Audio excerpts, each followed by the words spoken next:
Muy buenos días, buenas tardes, buenas noches, estimados chicos, dependiendo de cuándo se encuentren viendo ustedes este video. En esta semana vamos a analizar los métodos de control del cáncer como parte de la asignatura de Enfermería Oncológica. Conoceremos cuáles son las herramientas que tiene el personal de salud para el diagnóstico oportuno, el tamizaje, la prevención, control y además el tratamiento en los diferentes tipos de patologías relacionadas con las neoplasias. Comenzamos. Bien, el control de cáncer lo definimos como el conjunto de estrategias encargadas de reducir la carga de la enfermedad, así como también de aquellas acciones que pueden ser aplicables a escala, que quiere decir a nivel nacional o a nivel internacional. El propósito de estas acciones tiene que ver con la promoción y prevención de la enfermedad, así como también del control de los factores de riesgo.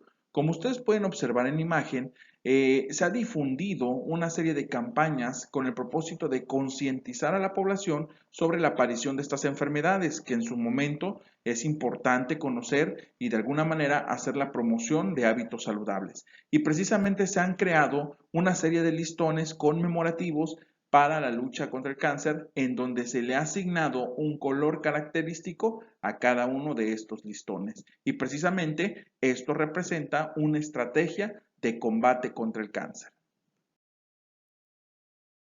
Las acciones de control contra el cáncer se van a dividir en 4 puntos principales.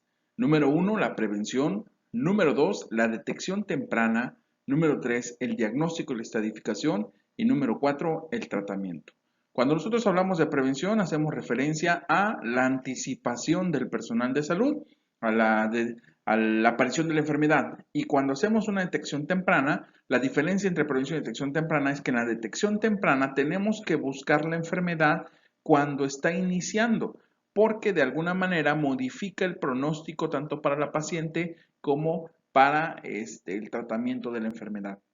Vamos a ver que cuando lleguemos a la fase de tratamiento, no es lo mismo tratar a un paciente que ya tiene un cáncer avanzado a tratar a un paciente que está en etapas iniciales. Y precisamente por eso la detección forma parte importante del tratamiento. El diagnóstico y la estadificación nos permiten conocer a nosotros hasta qué umbral, hasta qué parte ha avanzado esa neoplasia, ese cáncer. Por ejemplo, en el caso del cáncer cervicuterino, ¿sí? Hay mejores pronósticos cuando el cáncer solamente está en fases iniciales y no en casos en los que ya se diseminó a cuerpo uterino, a órganos anexos como el ovario, las trompas de falopio o bien inclusive a partes intestinales, a asas intestinales, a colon o inclusive hasta el hígado. Eso empeora el pronóstico del paciente. Y por último, conocer cuáles son las diferentes ramas de tratamiento.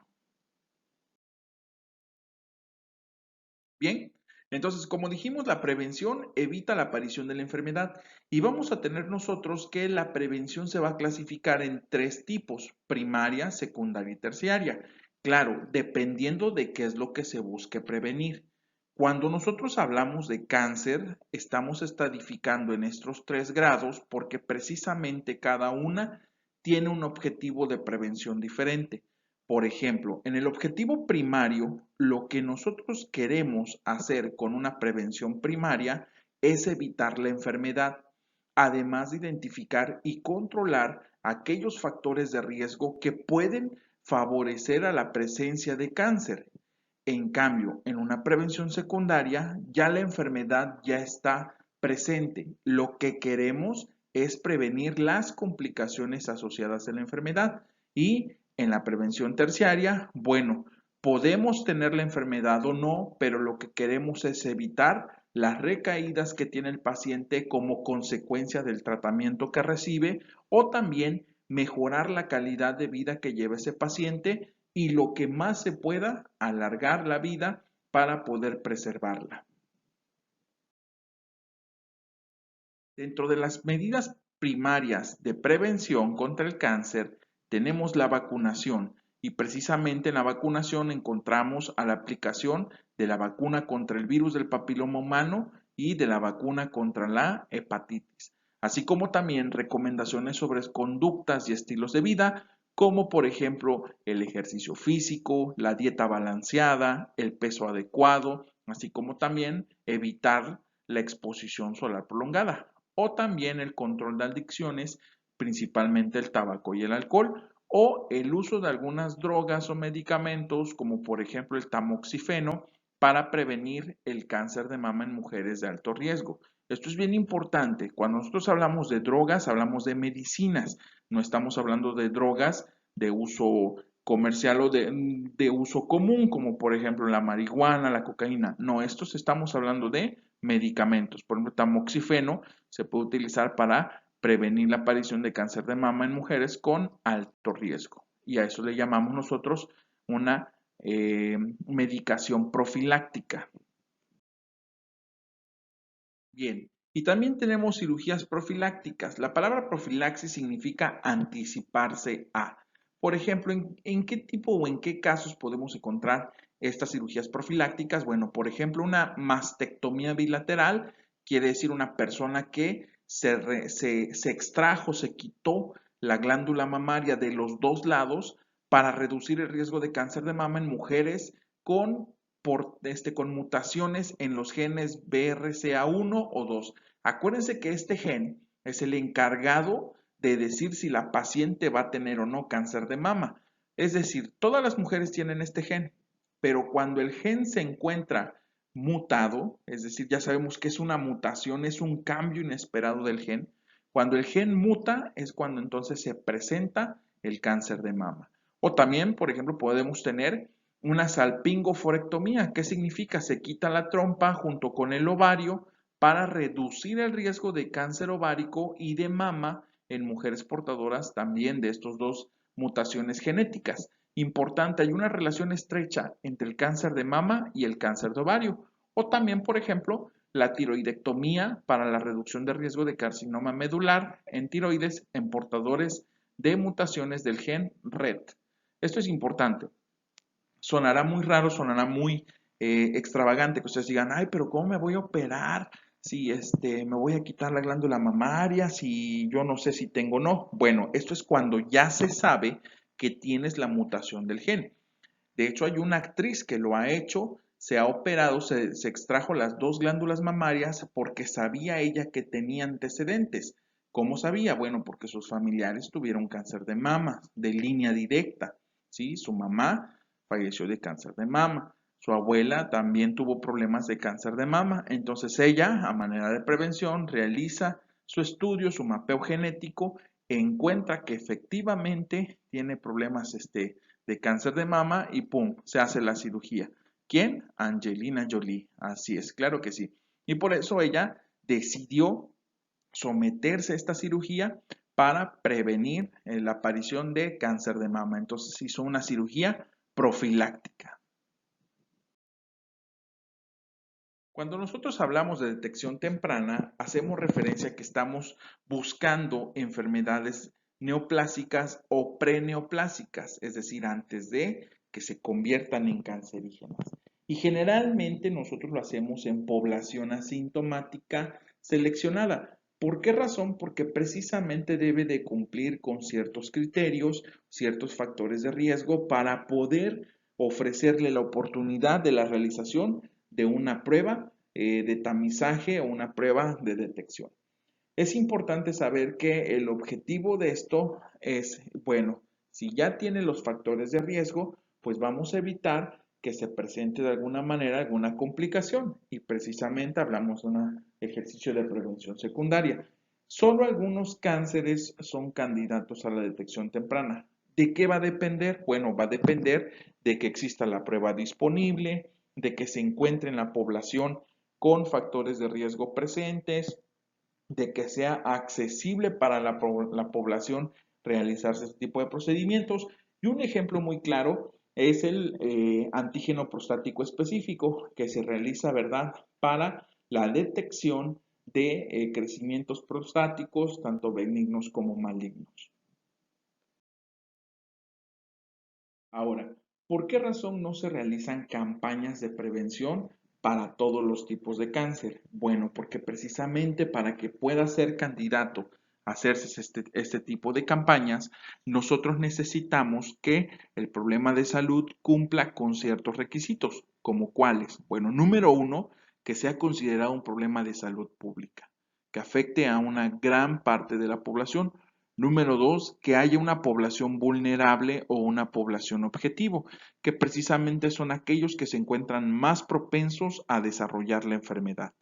También que haya un periodo asintomático largo, lo que significa que desde el momento en el que empieza a padecer la enfermedad hasta que inician los primeros signos y síntomas, debe de haber un periodo largo, un periodo evolutivo largo, precisamente para que en este periodo evolutivo se pueda hacer la detección oportuna.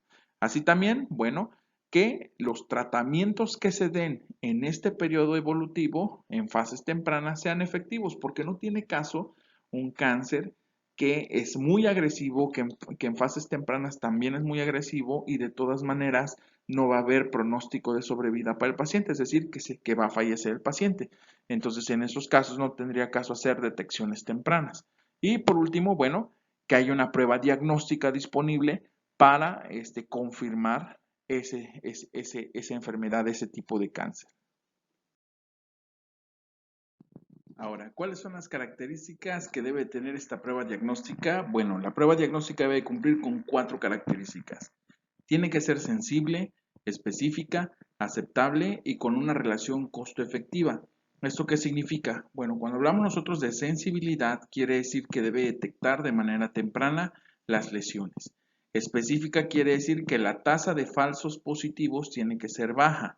Aceptable quiere decir que la población deba o pueda realizársela sin tanto problema, y costo efectiva que sea fácil para que el sistema de salud pueda pagarla.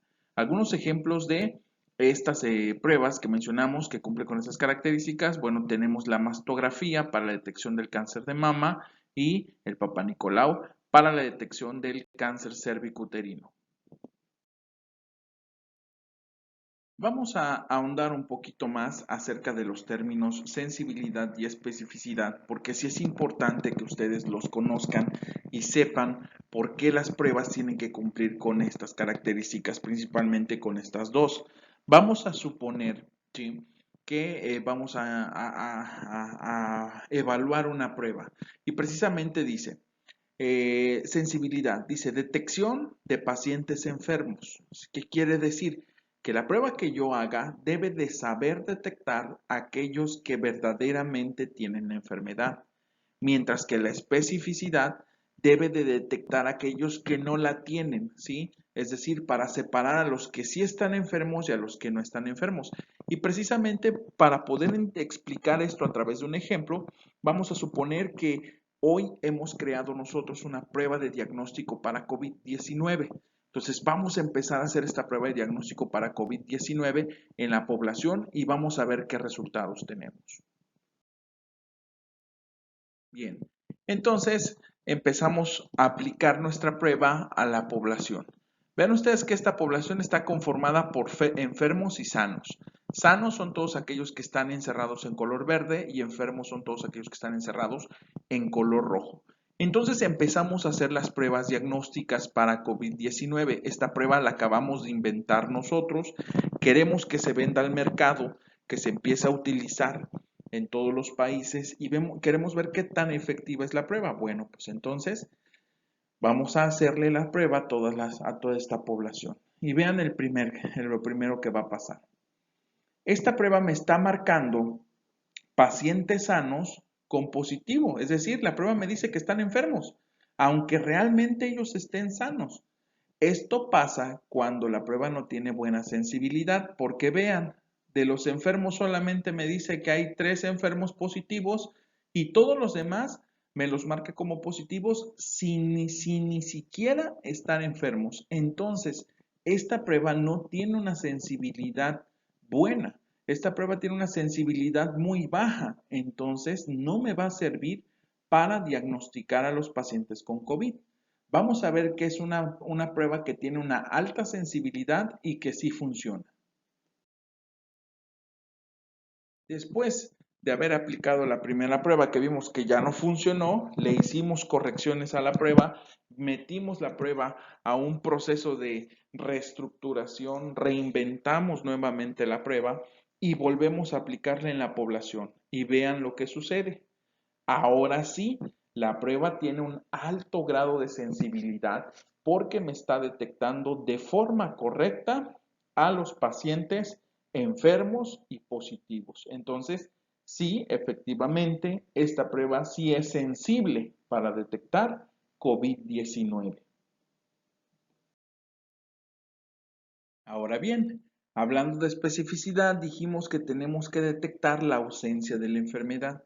Entonces, cuando nosotros estamos hablando de ausencia de la enfermedad, vean, aplicamos nuestra prueba y vean ustedes que me sale negativa efectivamente en personas sanas, pero ojo, aquí ya tengo un problema, porque deberían de salirme negativos todos los sanos, pero vean que me están saliendo personas enfermas negativas. Entonces significa que esta prueba no tiene muy buena especificidad. ¿En qué caso tendría buena especificidad? Bueno, vamos a ver el siguiente ejemplo. Cuando tiene buena especificidad, entonces hacemos énfasis en que las personas sanas van a salir negativas. Y efectivamente, vean ustedes, aplicamos la prueba y la mayoría de los que están sanos salieron negativos a la prueba. A excepción de estos tres aquí. Oiga, si no salieron, ¿significa que está mal la prueba? No, está bien. Hay un margen que tenemos nosotros que es del 80%. ¿Qué quiere decir? Que en 100 personas, ¿sí? En lugar de que salgan las 100 negativas, pueden salir 80 negativas y las otras 20, bueno, es el margen de tolerancia. Nosotros marcamos que una prueba es efectiva a partir de una especificidad superior al 80%. Entonces, por eso es importante que nosotros sepamos estos dos conceptos. Ahora, la detección temprana tiene dos componentes. Por una parte tenemos al tamizaje y por otra parte tenemos a la confirmación diagnóstica. Es importante saber que uno es el punto de partida y el otro es el punto en el cual concluyen toda la serie de acciones que nosotros realizamos para la detección temprana y oportuna. Importante, el tamizaje es la aplicación de una prueba que va a separar a la población en dos grupos. Uno con bajas posibilidades de tener la enfermedad y otro con sospechas mayores. Entonces, un tamizaje es la aplicación de la prueba para la detección y que precisamente este tamizaje puede ser realizado en forma masiva o en forma oportunista. Masiva quiere decir que es a gran escala y planificado. Y oportunista quiere decir que es de forma individual y que generalmente no se hace una planificación para realizarla, sino se utiliza cualquier otro motivo de consulta para poderlo hacer. Entonces, al momento de que nosotros hacemos un tamizaje, estamos buscando personas que cumplan con los criterios para la realización de prueba y que precisamente a esto le llamamos nosotros población objetivo. Y cuando detectamos que esta población objetivo en el tamizaje sale positiva, necesitamos realizar una confirmación diagnóstica, es decir, realizar la prueba que me va efectivamente a comprobar que esta persona padece la enfermedad. Con una prueba de tamizaje yo no puedo decir que la persona tiene la enfermedad, ya es una alta sospecha, pero tengo que hacer la prueba confirmatoria. Un ejemplo claro de esto son las pruebas rápidas de VIH, las que se utilizan y que cuando sale positiva se tiene que confirmar por medio de la prueba de Western Blot. Y ya una vez que sale positiva Western Blot, entonces sí podemos decir que ese paciente tiene VIH. Ahora, ¿cuáles pueden ser los resultados del tamizaje? Bueno, vamos a retomar un poquito nuevamente nuestro caso anterior, nuestro ejemplo anterior. Por ejemplo, si la prueba sale positiva en un paciente sano, entonces nosotros decimos que es un falso positivo. Y si la prueba sale negativa en un paciente enfermo, decimos que es un falso negativo. Y precisamente estos resultados pueden hacer que tengamos diagnósticos incorrectos y es por ello que las pruebas deben de pasar la especificidad y la sensibilidad que se solicitan para que puedan ser aplicadas en gran escala. También tenemos un caso que debemos evitar, por ejemplo, el sobrediagnóstico. El sobrediagnóstico es un diagnóstico erróneo que hacemos nosotros basado en resultado de pruebas no concretas y que además las manifestaciones clínicas que tiene el paciente suelen ser inespecíficas. ¿Esto qué significa? Que podemos llegar a confundir con otra enfermedad, sobre todo en etapas tempranas. Vean ustedes, aquí en la imagen que yo les estoy poniendo, tenemos dos casos comparativos. En el primer caso, en las imágenes de este lado, lo que nos estamos observando son las denominadas glándulas de Tyson o pápulas aperladas y que precisamente son normales en el aparato reproductor del hombre, en la corona del glande, y que precisamente estas pápulas aperladas son las que se van a encargar de producir el esmegma, ¿sí? Y muchas veces cuando se desconoce la presencia de estas pápulas aperladas, podemos nosotros llegar a confundirlas con lesiones verrugosas sugestivas de BPH. Entonces, si nosotros confundimos estas y etiquetamos al paciente con portador de BPH, las complicaciones psicológicas, físicas y el impacto que puede tener el paciente es negativo. Estamos haciendo una sobrevaloración, un sobrediagnóstico basados en nada. Entonces, por eso es importante siempre esperar a la prueba confirmatoria para evitar el sobrediagnóstico, porque también el sobrediagnóstico puede llevar a un tratamiento mal empleado. Y bien, y entonces podemos tener que la siguiente fase es el diagnóstico y la estadificación de la enfermedad, en la que el diagnóstico, bueno, lo denominamos como la confirmación de la presencia de la enfermedad tumoral, ¿sí? Ya sea a través de un tumor maligno o a través de células malignas, y que precisamente uno de los canales para el diagnóstico es la biopsia, que significa la obtención de tejido para el estudio histológico, para el estudio a través de microscopio, y que precisamente la biopsia puede ser a través de punción, de cirugía o del estudio de líquidos biológicos.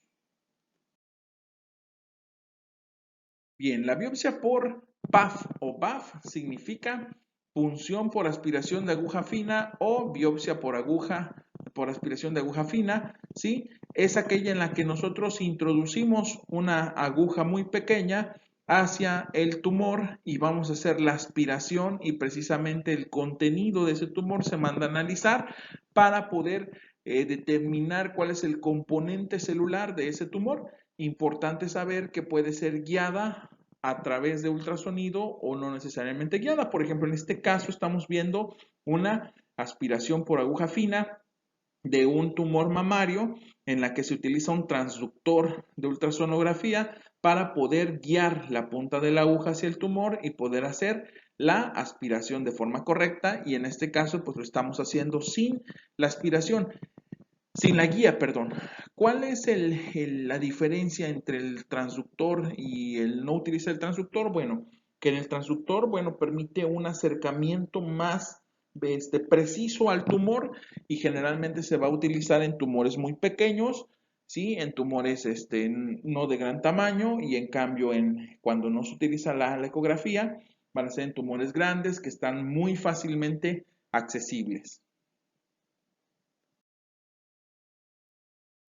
También tenemos la biopsia por Trucut, que es muy parecida a la biopsia por aguja fina, solamente que en este caso la aguja que se utiliza es de mayor calibre, se va a introducir al tejido neoplásico, ¿sí? Y vean ustedes que en la punta tiene como una pequeña especie de espacio en donde al momento de que se jala el dispositivo, va a arrancar un pedazo de ese tumor que precisamente es el que se va a mandar a estudiar a patología. Y aquí podemos observar, vean, observen ustedes este pequeño pedazo de tejido que fue arrancado a través de este tipo de biopsia.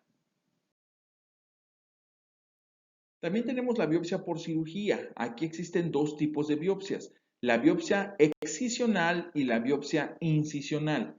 Cuando nosotros hablamos de biopsia incisional, quiere decir que solamente vamos a quitar un pedazo de la lesión maligna o de la lesión sospechosa de malignidad, dejando el resto de la lesión. Vean ustedes, aquí únicamente se quitó una pequeña porción para ser mandada a estudio de histopatología, y el resto de la lesión permanece en el sitio. mientras que en la excisional se quita la lesión completa, dejando algo que denominamos nosotros margen de seguridad para que podamos saber si se retiró por completo o si todavía hay tejido invasor en ese margen de seguridad, que claro, posteriormente el tratamiento tendría que ser diferente dependiendo del grado de extensión de ese tumor. Entonces, en la excisional se retira por completo la tumoración. También tenemos la biopsia radioquirúrgica, que en este caso, a diferencia de las otras, vamos a tener que utilizar radiación ionizante, es decir, tiene que ser guiada a través de rayos X debido a que el tejido puede ser de difícil acceso o bien es muy pequeño y se encuentra muy profundo como para poder hacer una aspiración guiada por ultrasonido. Vean ustedes, aquí tenemos una radiografía en la cual se ve claramente la aguja que está llegando al nódulo que va a ser aspirado y al igual por acá, el procedimiento básicamente es el mismo, únicamente cambia la técnica con la que se realiza. En este caso, hacemos uso de rayos X. También para el estudio de líquidos biológicos podemos hacer uso de otros procedimientos para poder mandar a estudiar el contenido celular de esos líquidos, como por ejemplo aquí podemos observar el del derrame pleural, aquí podemos observar el del derrame pericárdico y acá el estudio del líquido cefalorraquídeo. Y de la ascitis, pues bueno, les vamos a presentar un video de cómo es que se obtiene el líquido de ascitis para estudio. Bien, a continuación veremos el procedimiento denominado paracentesis evacuadora. El objetivo de este procedimiento es poder evacuar la cantidad de líquido ascítico que tiene el paciente, ¿verdad? Que muy probablemente sea este paciente cirrótico. Y vean ustedes, se hace el pinzamiento con un catéter, ¿sí? En el punto del tercio proximal de la cresta ilíaca al ombligo, dividimos en tres partes. En el punto del tercio medio, ahí se realiza la punción con este catéter y vamos a, bueno, en este caso vemos la salida de líquido ascítico. Es importante tener siempre los mecanismos de protección, ¿sí? Se retira la aguja, se conecta y vean ustedes que precisamente eso que sale es el líquido que se manda a estudio a patología y que es el líquido ascítico y adentro puede traer celularidad que puede ser sugestiva de malignidad. Ahora, posteriormente, ¿qué se le hace al resto del líquido? Bueno, la mayoría de las veces se conecta una línea evacuadora, ¿sí? un equipo de venopunción, un equipo de venoclisis, en el que se va a conectar para que se pueda hacer el drenaje del mismo. Es importante saber que cuando se saca líquido también se tiene que reponer, ¿sí? Generalmente se tiene una regla que se repone un frasco de albúmina por cada 1500 retirado, cada 1500 mililitros. Entonces se deja conectada la guía, se deja conectado el equipo de drenaje y se va a colectar pues en un recipiente, ¿verdad? Y esto va a ayudar a liberar la presión abdominal y también a disminuir el volumen del abdomen porque empieza a disminuir su tamaño conforme tiene salida de este líquido. ¿Sí? Y posteriormente, bueno, se realiza la recolección, ya sea para estudio histopatológico o bien se desecha, ¿sí? Y también saber que es parte de un proceso diagnóstico o de un proceso terapéutico, ya que muchas veces cuando se acumula en gran cantidad de este líquido impide la respiración, dificulta la respiración del paciente y entonces el paciente puede sentir que se ahoga. Hay solamente ponerle una tachecita al personal, puesto que se está exponiendo demasiado en riesgo, no se retiró su reloj por ahí, su cubrebocas está abajo, ¿verdad? Entonces hay una pequeña tachecita porque debemos de tener protección debido a que pues es un líquido corporal, es un líquido biológico al cual yo puedo estar expuesto en caso de una enfermedad infectocontagiosa y debemos de tener la precaución debida, la precaución necesaria, ¿verdad? Y bueno, pues como lo hemos mencionado, su conexión a su recipiente recolector.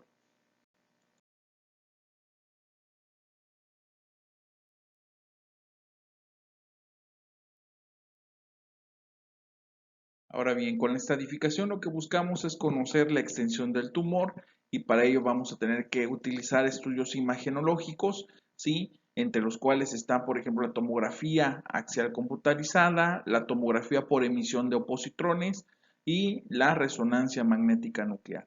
Es importante saber que estos estudios van a determinar la diseminación macroscópica que hay de la enfermedad y si existen nódulos metastásicos, así como también pueden ser estudios contrastados para ver si hay vascularidad en el tumor y precisamente para este tipo de estudios debe de tener un ayuno mínimo de 6 horas por riesgo al vómito que puede presentar el paciente.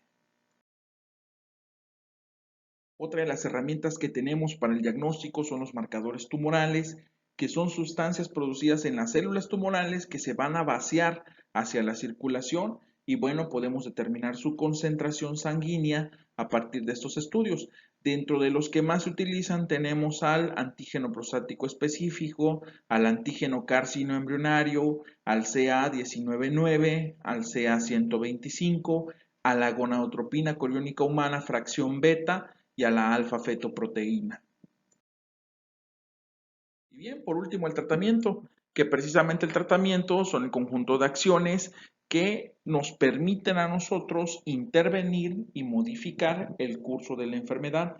Es importante saber que debemos de conocer cuál va a ser el objetivo final del tratamiento, porque existen 3 tipos de tratamientos.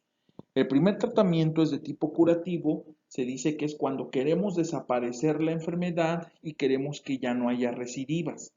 También podemos tener aquel tratamiento que nos va a permitir prolongar la vida del paciente en una enfermedad que ya no se puede curar, pero que le va a ofrecer una esperanza de vida mayor. Y por último, el último tratamiento que definitivamente es paliativo.